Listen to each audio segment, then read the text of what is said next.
Hi, it's Griffin Pie, and it's autumn. Are you ready for pumpkin spice lattes? Cause I'm ready for pumpkin spice lattes. Let's do this, Autumn.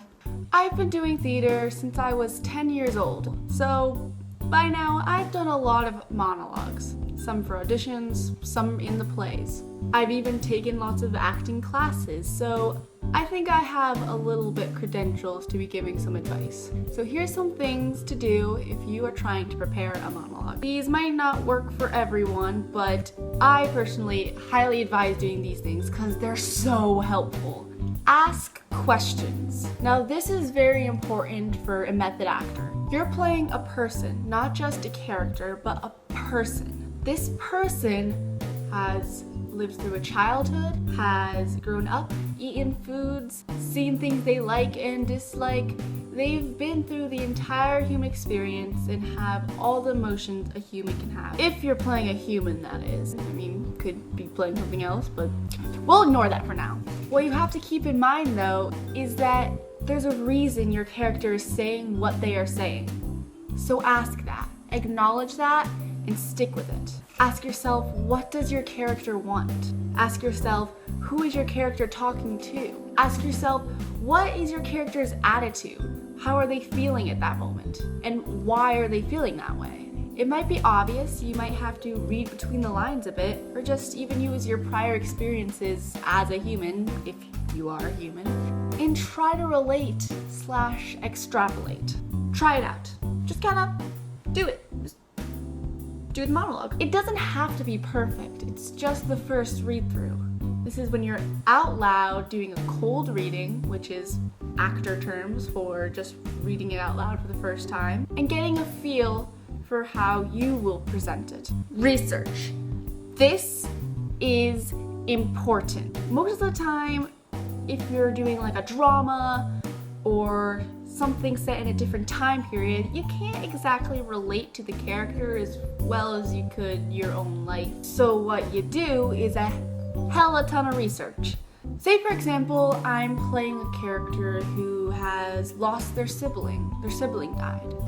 I've never lost my siblings. I have 2 older sisters and they're both very much alive, but I have to act as if I did lose my sibling. I wouldn't really know how to do that exactly. Of course, I got the general idea, sadness, but you really can't just go with something that's simple. It's gonna be more complex than that. So I look it up. I read memoirs. I maybe watch other people performing the same monologue I have so I can see how they're doing it and maybe adapt some of their techniques into my own. This is a really critical thing in doing your best possible performance. Research is basically someone handing you all the answers to the test. Just take the answers. Take them. Block it. Blocking in actor fancy terminology means just movement. You're deciding where you're gonna go, what you're gonna do, how you're gonna say it, whether you're gonna be Italian like me and use your hands constantly.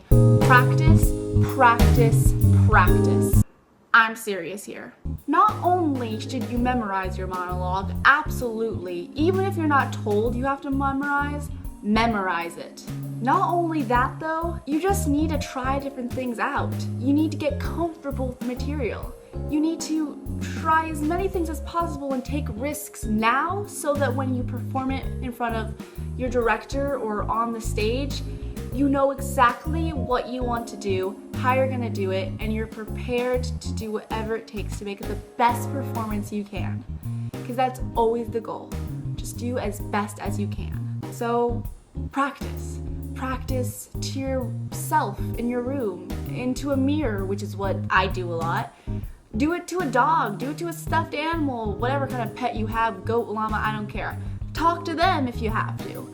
Talk to a pumpkin. Talk to a pumpkin or a volleyball like Wilson. Just do it to something. Practice as much as possible. Try as many things as possible and always, always, always try to do the best you can. And always try to understand your character as well as you understand yourself. Just do what you want with your character, because if you don't own it like it is your character, you're not doing it right. So those are some things to keep in mind, some things to do, some things to think about, and I hope you have a fun time doing it. Theater is supposed to be fun. It's hella stressful sometimes, but it's worth it. It's so worth it. If you're watching this because you actually have a monologue that you know you need to perform soon, you're probably really, really nervous. Well, good. Because you should be nervous. Doing monologues is a scary thing. Really, you're putting yourself out there. It's just you talking. Just you and the director or the 1,000 people audience. It's intimidating. We get it. We know. I know. But just because you're nervous doesn't mean you're gonna do bad. If you're really nervous and you don't think you can do it, then you're wrong. Because you can do it. No good thing is ever done without nerves. What you can't do, or at least shouldn't, is let it stop you completely. You can do it. Anyone can do anything. Just take all that energy, that nervous energy, and thrust it into whatever emotion you're trying to portray. That will make your acting even better. So it's a good thing. Good. Be nervous and be better for it. I'll see you later. Stay excellent.